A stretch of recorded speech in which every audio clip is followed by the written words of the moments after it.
Having grown up in Wisconsin, there were certain things that were important: beer, cheese, the Packers, and deer hunting. And some of my fondest memories are of those snowy November deer hunts with my father in the great white north.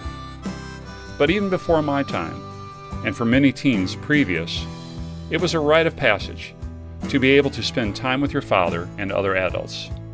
Even if you didn't get a deer, there was something about the camaraderie, the stories about the one that got away, the sound of the wood crackling, hissing, and popping in an old wood stove, and the warm glow that filled the room with its embers in the evening after a day outside. Those are some of my fondest memories, and I'm sure they are for others too.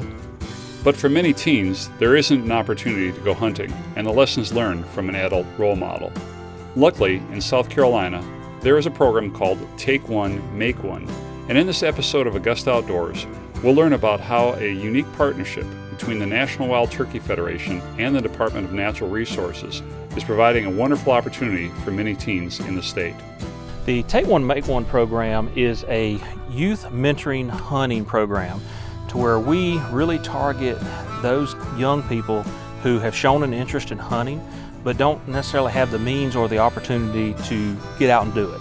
So we've located these kids all across the state. We have some assistant TOMO coordinators that work across the state, and we've located these young people. And then we have landowners like the folks here at the National Wild Turkey Federation who have opened up their land to us and said, hey, we'd love to have you take these kids on hunts on our property.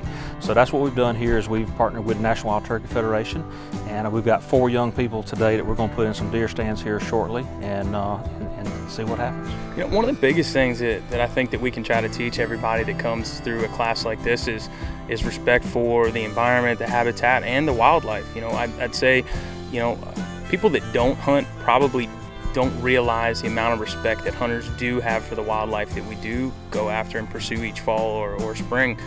But the amount of hunters and the number of hunters on the decline in this country right now is a little bit scary, because hunters and outdoorsmen are the primary funders of conservation in this country.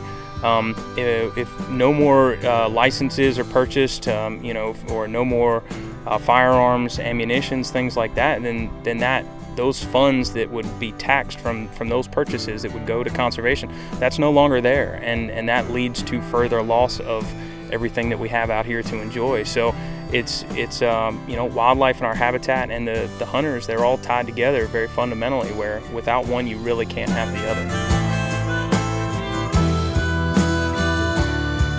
First and foremost, it's safety. We want them to be safe, but we also want them to enjoy the outdoors and want them to know that hunting isn't necessarily about killing. It's about being in the outdoors, enjoying your time out there, and studying your wildlife while you're doing it.